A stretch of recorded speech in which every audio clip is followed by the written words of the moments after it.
All for being here today. President Trump's stance on national economic policy and tariffs has been nothing short of chaotic. It's put our economy on tilt. It's already begun increasing prices on things we regularly buy, from groceries to utility costs. And a lot of people don't know that Oregon gets more than 70% of its natural gas from Canada.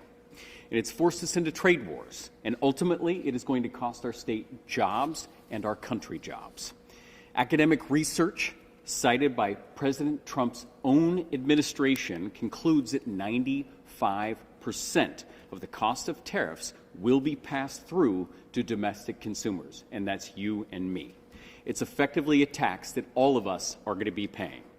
And Oregon economists estimate that the average household in Oregon is going to pay $3,800 more a year for everyday goods. And I don't know many families in this state that can afford that type of a price hike. This is money our families need for groceries, childcare, retirement, or to put aside for their children's education. A couple of real-world examples that have recently happened in this state. The Oregon Department of Transportation recently learned from its vendors that there is going to be a 7.9% price increase across the board that is going to happen into the indefinite future because of these tariffs. At the University of Oregon, they recently ordered a cryogenic system from the Center of Optics, but because it didn't arrive until after the new tariffs took effect, they had to pay an extra $18,000. And these are just a few of the real-world examples that we're experiencing here in Oregon.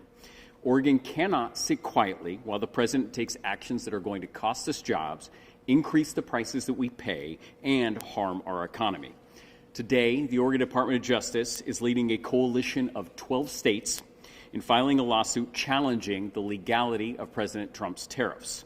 The lawsuit has been filed in the United States Court of International Trade and focuses on 4 executive orders that claim the power to set tariffs through an unprecedented misuse of emergency powers. The president has a tremendous amount of power, but he, just like everyone else, must follow our Constitution and our laws. Congress has the sole authority to set tariff policy. And to that end, Congress has enacted various laws that allow the president to implement tariffs under certain conditions, and most importantly, certain safeguards. And it's these conditions and safeguards that the president doesn't like. The conditions and safeguards include things like a limitation on the duration and amount of tariffs, annual review requirements, and safeguards that are intended to protect and promote our economy. And in fact, Republican and Democratic presidents have exclusively followed these laws when implementing tariffs throughout the years. Even President Trump, during his 4 first years in office, used these laws to implement tariffs. In contrast, President Trump has implemented these most recent tariffs by misusing an emergency power, the International Emergency Economic Powers Act. And he has done so for the sole purpose of avoiding oversight and the safeguards that Congress has put in place. And it's important to note that absolutely no president in our country's history since the enactment of these laws has ever used this law to attempt to pass tariffs. Trump's actions break a 48-year precedent and norms. And more importantly, his actions are just plain unlawful. The whiplash and unpredictability of our current national trade policy feels more like the whims of an angsty teenager than it does a well-reasoned, thought-out economic policy. And the costs of this chaos are being felt across our state.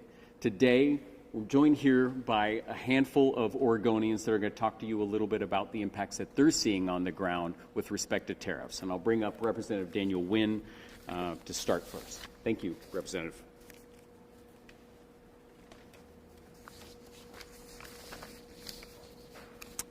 Well, thank you, Attorney General Rayfield.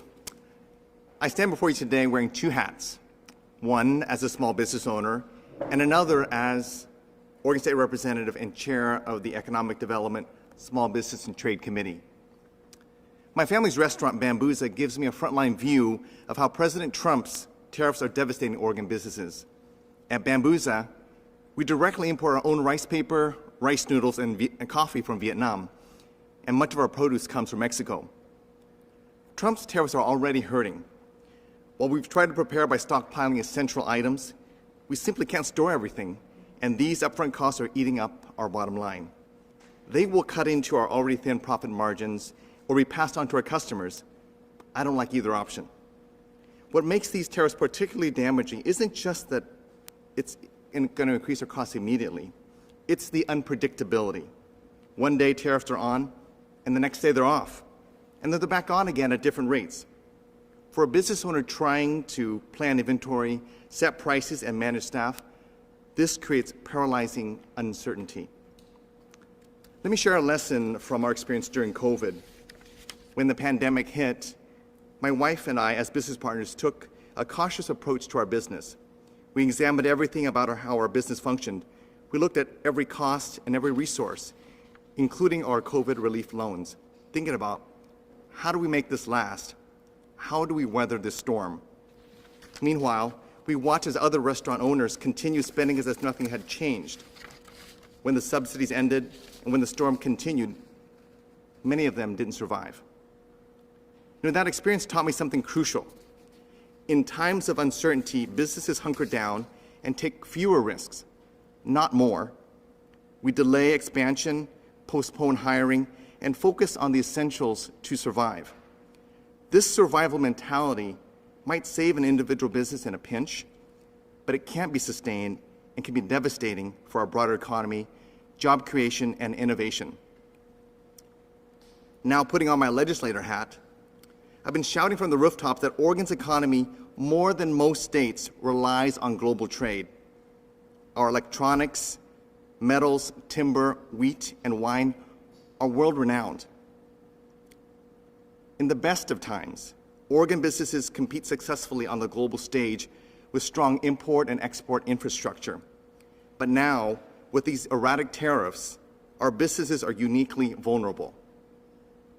Do you all remember playing that game, red light, green light, as a kid? If you didn't listen real carefully to the arbitrarily determined changing lights, you could lose the game. And that's what Trump's tariffs are to workers, to businesses, and families. The human cost is equally devastating. In addition to seniors watching their retirement savings evaporate and families paying more for everything they buy, we'll also see farmers struggling to make a living with higher costs and short supply. This means higher costs for food. Higher costs for food means higher costs on the menu. And higher costs on the menus means fewer customers. And fewer customers means less hours for workers. And so on. It's a vicious cycle. And it's entirely preventable. The Constitution gives Congress, not the President, the power to set tariffs. This isn't just a legal technicality. It's a crucial check on the executive power that prevents exactly the kind of economic chaos we are experiencing right now. That's why this lawsuit is so important. It's not about politics. It's about protecting Oregon businesses, workers, and families from economic harm. It's about restoring the certainty and predictability that all businesses need to thrive. Thank you.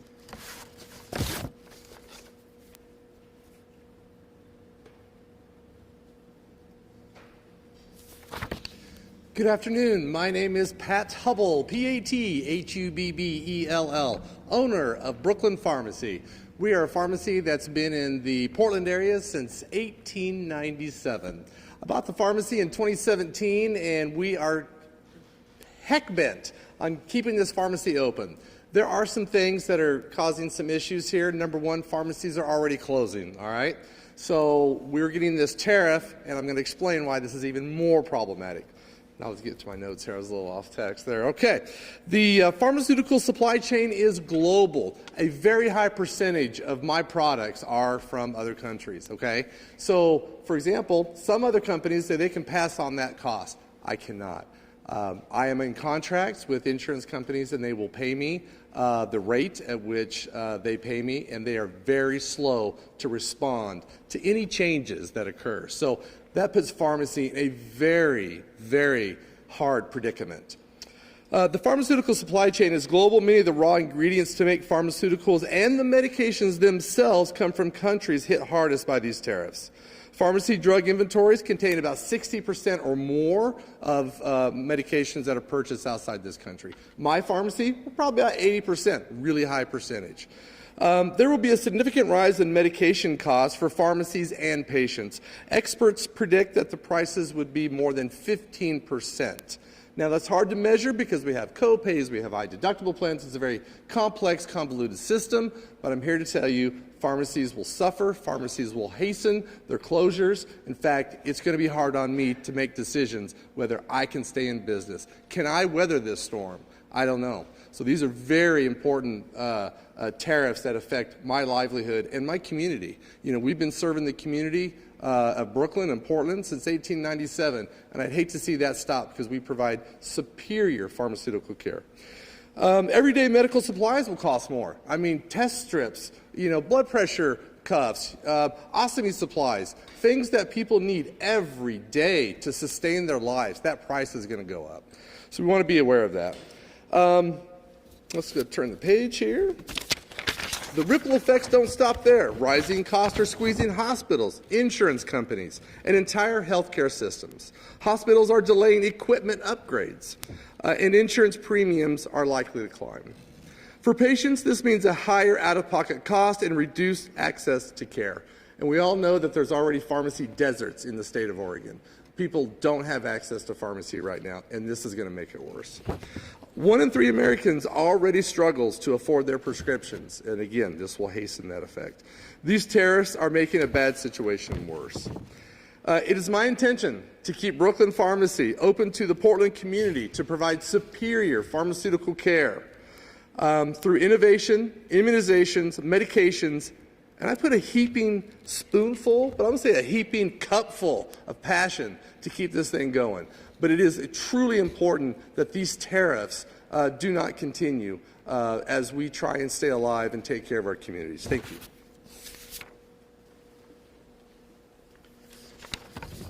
Good afternoon, everyone.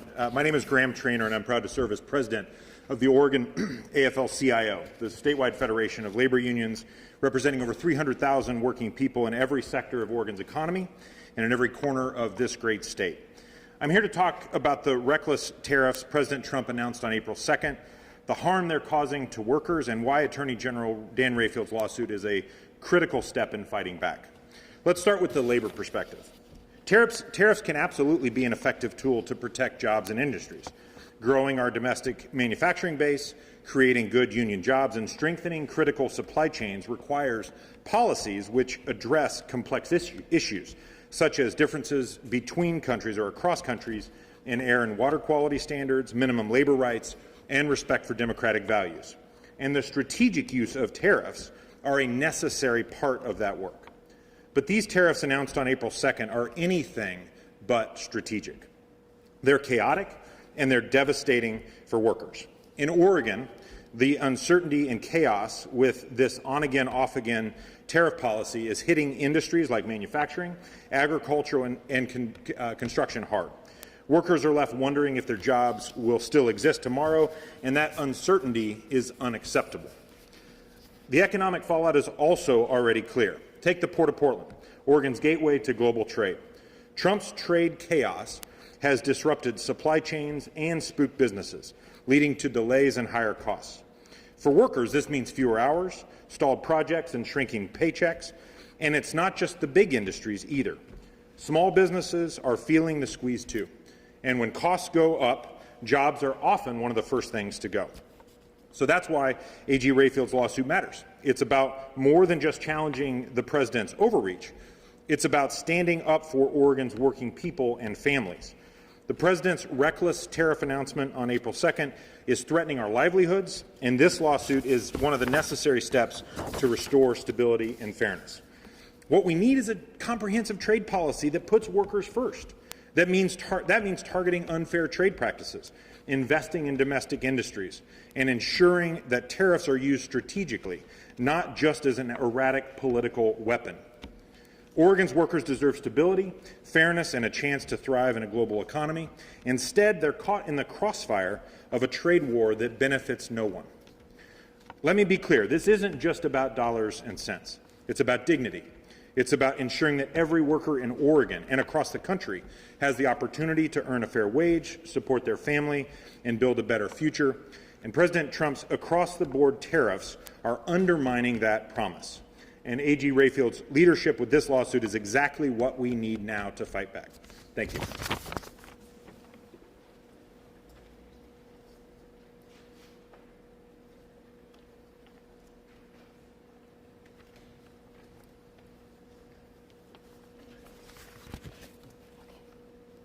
So we are the people. I'm Ann Donica, ANNDONACA, and I'm here with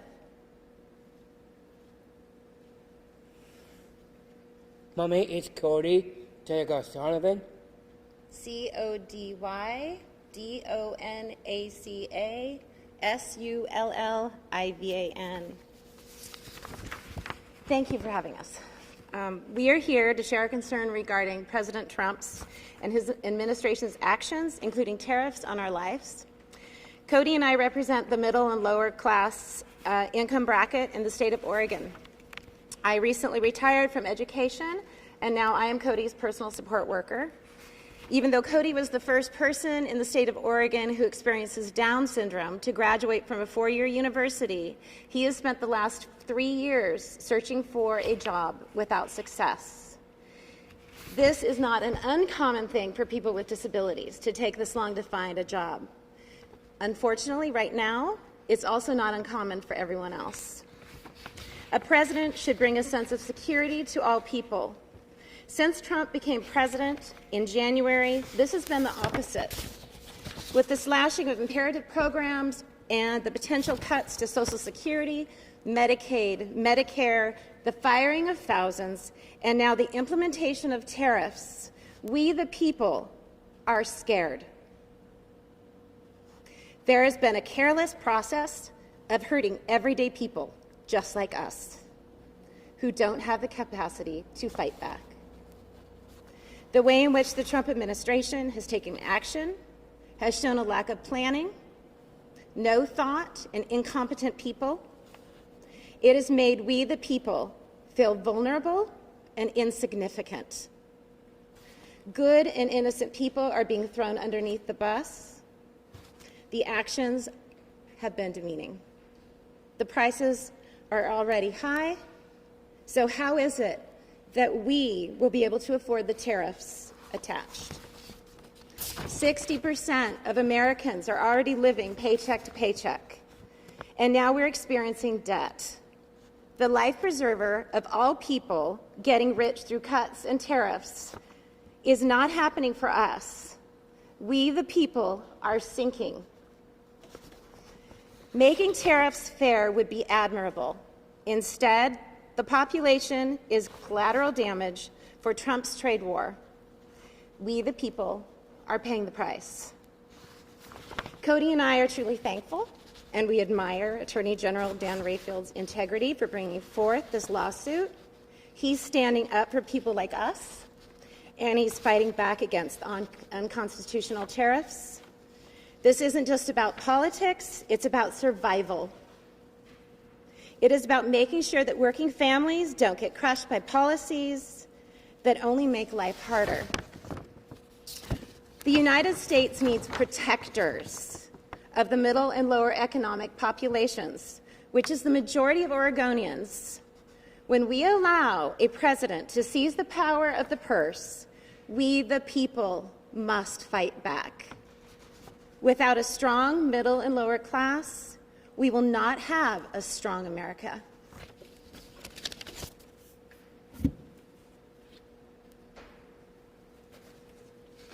Protect our people, Protect our people, all of us together. all of us together.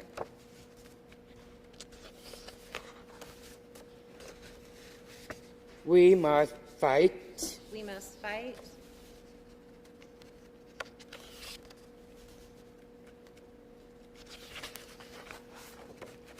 We are for the people. We are the people. It will be all of us. Our people protect and Portland, Oregon. If we fight together, we all will prevail.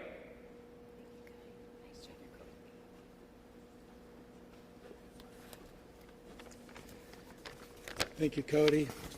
Also, thank you, Attorney General Rayfield, for this opportunity to share a little bit about what we are dealing with as nurseries through the state of Oregon. I'm Todd Nelson, owner of Bountiful Farms, and we grow on about 900 acres with 130 amazing employees. And Oregon is known for growing the most beautiful plant material in the United States. We ship this material all over the nation and also into Canada. I want to share with you that one of our biggest exporting markets goes into Canada, and about 10% of that market is our Canadian partners up north.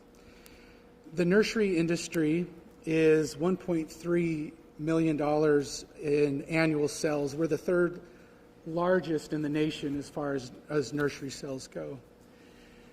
Right now, what we're dealing with our customers in Canada is the issue of tariffs. We're working with these customers for 30 years now. They're friends of ours that have been buying our plant material, and due to the tariffs at this time, we have seen our sales drop by about 30%.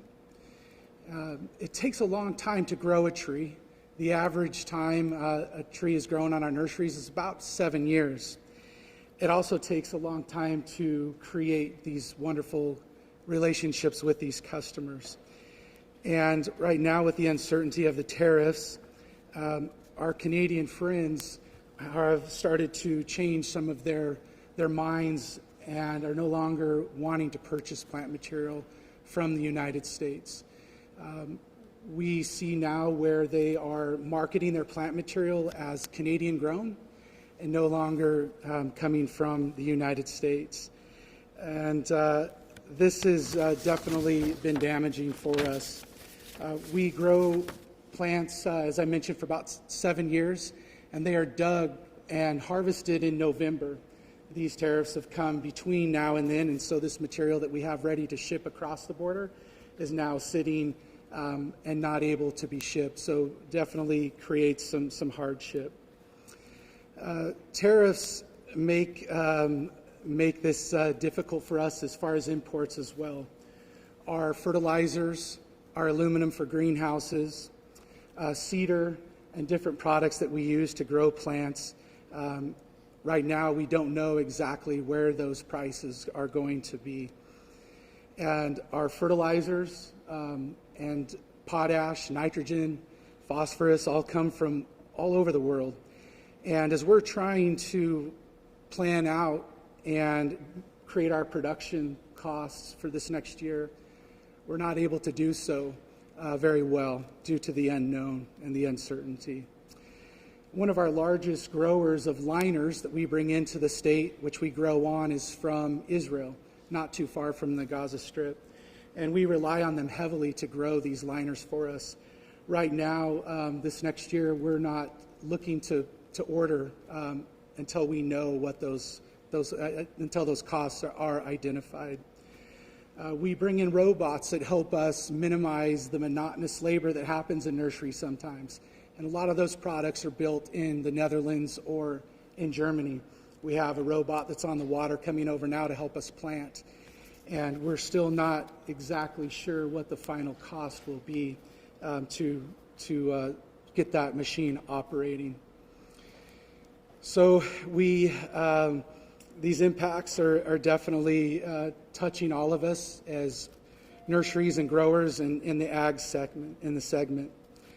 And at Bountiful Farms, we don't just grow plants, we grow connections and opportunities and definitely a better future. We hope that we will see some significant changes with these policies that are quite unstable. And the unpredictability right now, we hope that it will come to an end. We grow the best plants in the world, and we love shipping them all over the world and hope for a calmer waters. Thank you, Attorney Rayfield. Well, thank you all again for being here today. This just isn't about a lawsuit. It's about standing up for the people of Oregon. These tariffs are unlawful. They're chaotic and harmful to the hardworking families and businesses that make our state thrive. And they are not just numbers on a page. They are real costs in all of our wallets, your workplace, and all of our future. Today's filing in the U.S. Court of International Trade is just the beginning of what will likely be a long legal process. But we're committed to seeing it through, and our goal is clear: to protect Oregonians from this unlawful overreach and restore stability to our economy. I want to thank everyone who has shared their stories today. In this time of uncertainty, when people are being attacked for using their voice, it takes a tremendous amount of courage to be up here today. There are a lot of people that we talk to who are unwilling to stand on this stage, and so I can't thank you enough for doing this work and being here in this fight together. The other thing I want to point out is that I don't stand up on this stage, and we don't do the amazing work for the people of Oregon without the amazing team of lawyers that we have at the Department of Justice, who drove this home over the last month. And so I'm incredibly proud of the team that I'm able to be a part of, to be here today protecting Oregonians. Your voices are powerful, and they remind us why this fight matters. Together, we're sending a clear message across the state and across this country that Oregon will not back down. We'll keep fighting for fairness, for stability, and the people who make the state great. And we're happy to take questions if folks have them for a little bit. Please.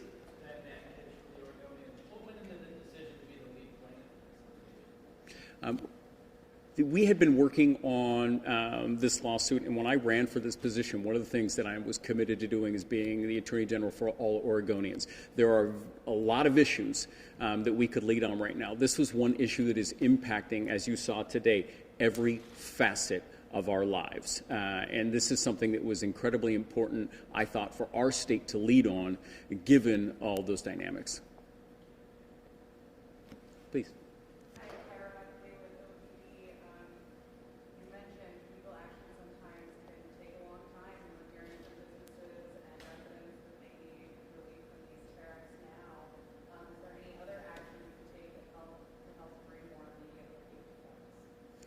As we're all partnering to take action to move forward on this, you have Congress right now, and I believe Senator Wyden is working on a proposal to kind of cut some of the executive authority that President Trump has. There are other legal motions that we will be looking at, injunction relief down the road to be implementing. I think right now we're still getting the lawsuit filed and then beginning to move into the preliminary injunction stage.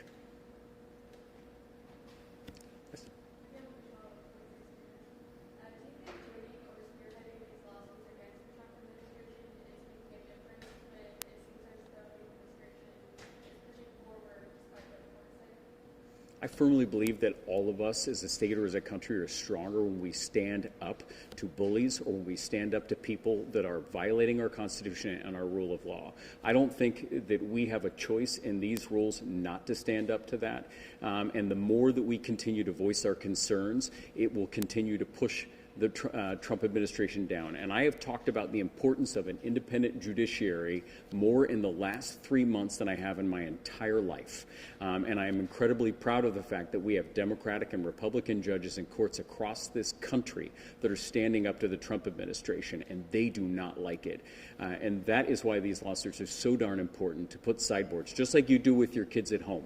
Right? There's certain things you just can't do. And one of the things you can't do is violate our Constitution and violate our rules of law. Yes.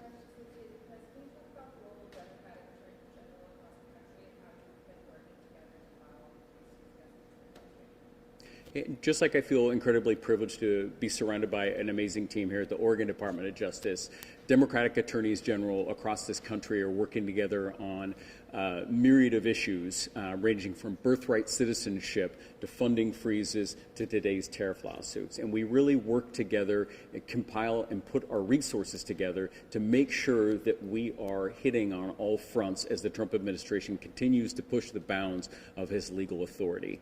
And so that is an incredibly important resource that we have, and also a brain trust that we have with Democratic attorneys general and the staffs in their office across this country that are making a difference. Oh, please.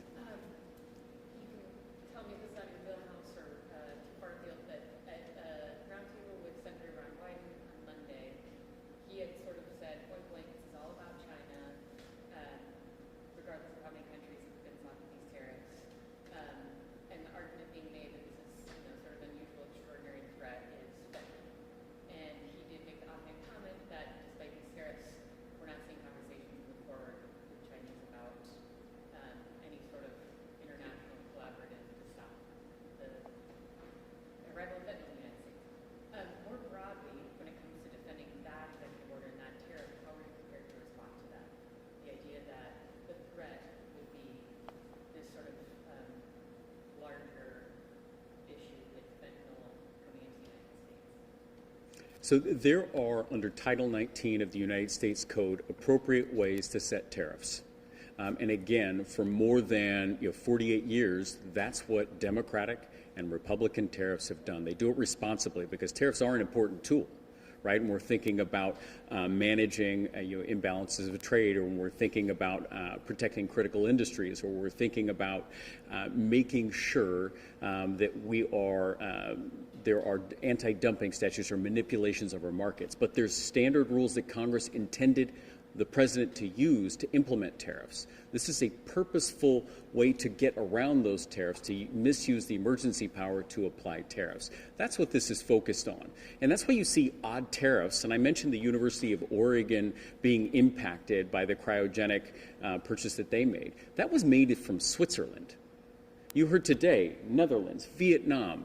We're talking about countries that have absolutely nothing to do, and I couldn't, with a potential dispute with China and under some of those arguments, and I can't speak to those. I think what we are focused on is making sure that we're applying the rule of law and using the tools that we have to make sure that the president is following the rule of law in the way that Congress intended. Maybe we could take one more and then...